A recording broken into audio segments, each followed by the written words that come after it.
Hello guys, मैं हूं Amit sir. स्वागत है आपका Dinesh sir counselling YouTube channel पर।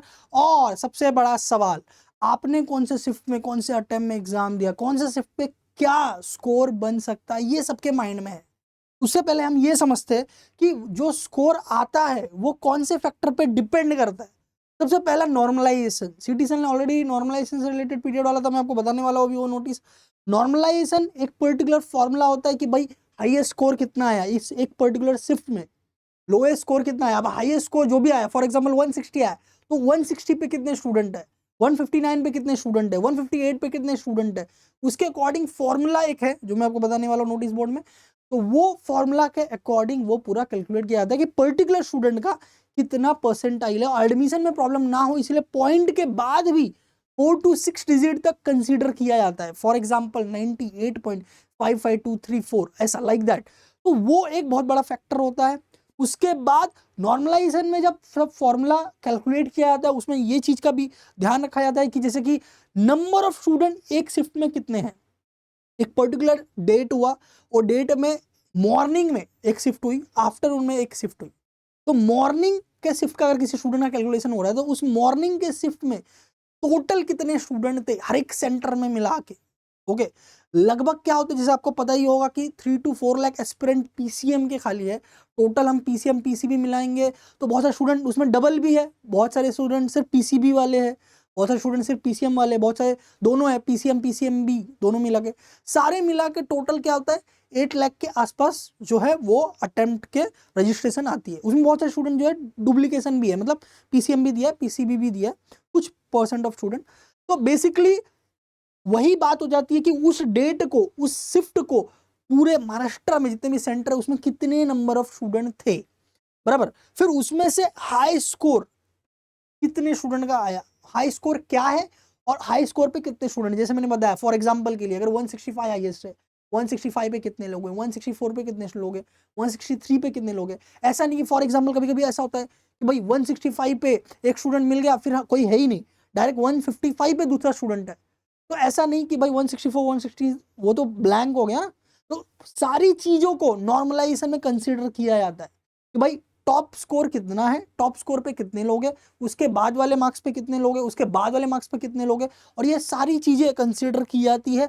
आप जनरली कोई भी ऐसा कमेंट नहीं कर सकता, मैं या कोई भी काउंसिलर, कोई भी टीचर डायरेक्टली कमेंट नहीं कर सकता कि नहीं भाई ये स्कोर पे इतना ही बनेगा।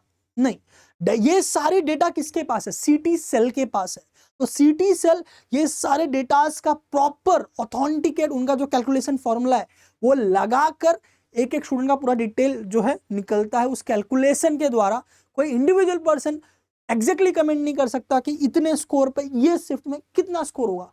अरे सर मैंने तो सुना था, वहां पर सुना था मैंने वो वाले वेबसाइट पोर्टल पे कि भाई इतना स्कोर है तो तुम्हारा इतना एकदम कंफर्म मिल जाएगा। नहीं, कोई भी कमेंट नहीं कर सकता एक्सेप्ट सीटी सेल। सीटी सेल के पास ही ये सारे डेटा होता है और वही कैलकुलेट कर सकता है। फिर भी लमसम सारे टीचर्स जो अपने हिसाब से लमसम एक डेटा आपको बताते हैं, वो मैं भी बताऊंगा।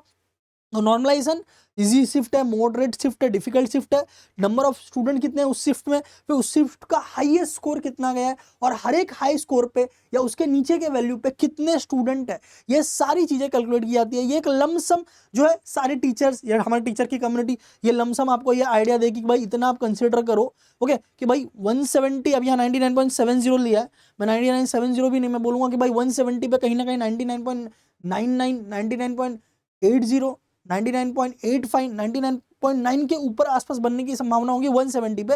ये 99.70 दे दिया है, इसको मैं कहीं ना कहीं बोलूंगा, ये कोई एग्जैक्ट अभी कमेंट नहीं कर सकता, जैसे मैंने आपको बताया एग्जैक्ट अभी कोई कमेंट नहीं कर सकता, बट कहीं ना कहीं 170 160 से 170 के रेंज में जो है 99.99 के आसपास वाले स्टूडेंट मिलेंगे। ओके, अगर शिफ्ट थोड़ा इजी हो तो, थोड़े मॉडरेट हो जाते तो ये वैल्यू काम नहीं आएगा। अब मैं आपको बताता हूँ, कोई शिफ्ट जो है इजी है तो ये स्कोर आपको दिख रहा है, कोई शिफ्ट अगर समझ लो डिफिकल्ट रहा, हमें टॉप स्कोर में बहुत कम स्टूडेंट है, तो ये वैल्यू काम नहीं आएगी। फिर क्या हो जाएगा, फिर आपको ये भी देखने मिलेगा कि भाई इसमें तो लिखा है कि भाई 170 पे मिलेगा 99। बहुत सारे स्टूडेंट अगर उस 158 159 या 160 किसी शिफ्ट का हाईएस्ट स्कोर है तो ये काम नहीं आएगा ना। फिर क्या हो जाएगा, फिर ये हो जाएगा कि भाई 159 160 158 इस पे ही 99 बन जाएगा।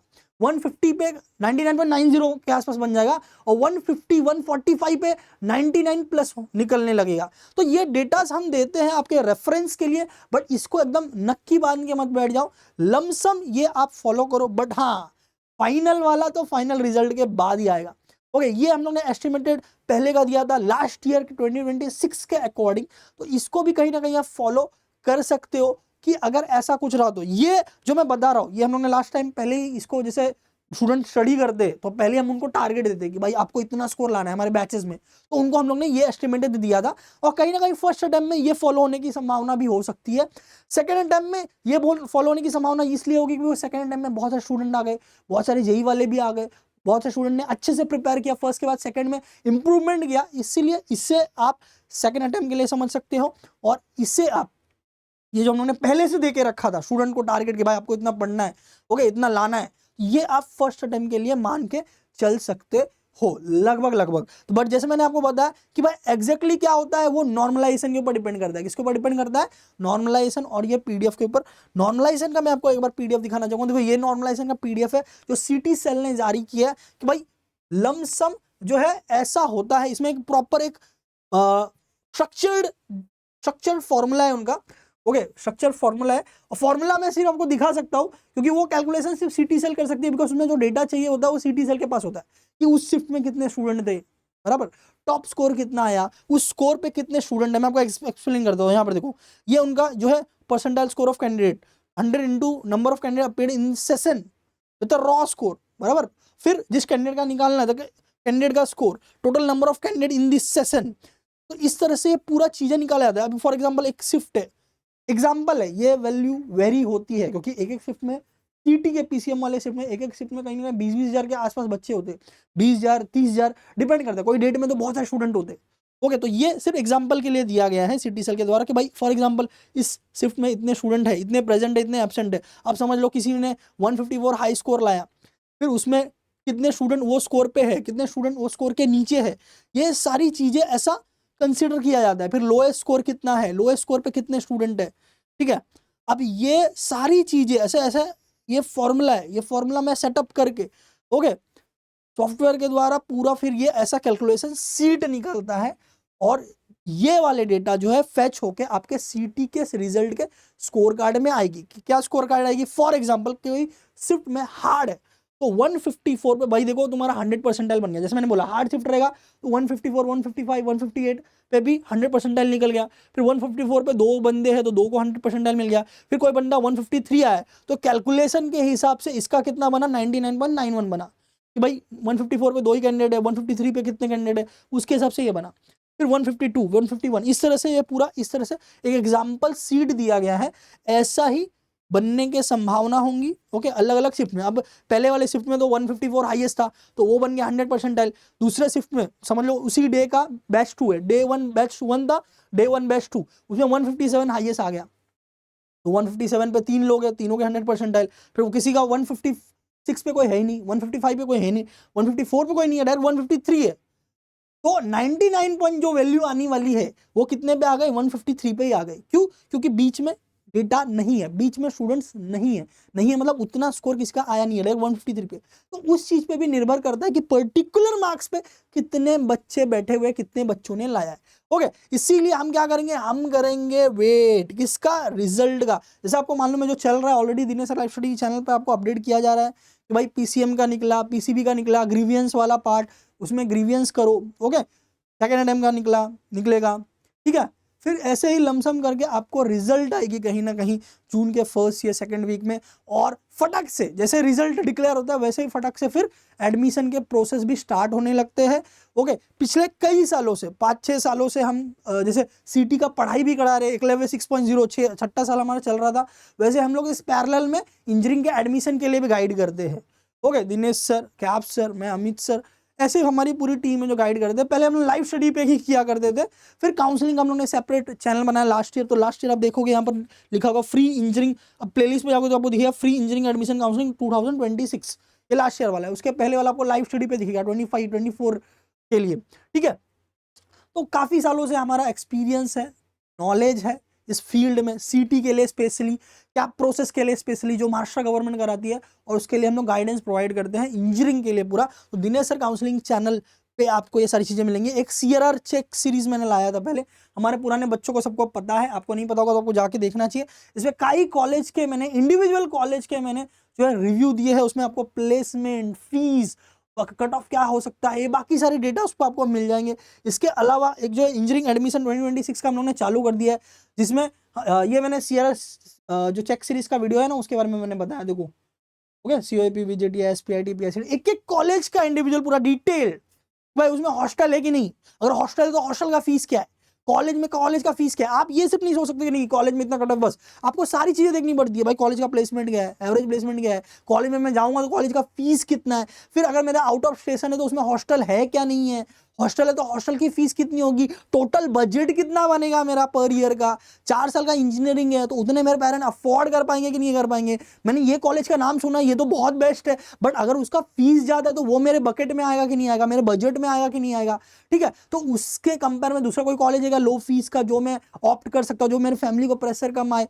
ये सारी चीजें as a mature student, as a capable student आपको डिसीजन लेना पड़ेगा, क्योंकि आपके पेरेंट को उतना नहीं नॉलेज होता है। बहुत सारे पेरेंट को नॉलेज होता है क्योंकि बड़े बच्चे पढ़ लिए रहते, और आपके घर के बड़े बच्चे आप हो तो शायद उनको उतना नॉलेज नहीं, तो आपको ये रिसर्च वर्क पूरा करना है।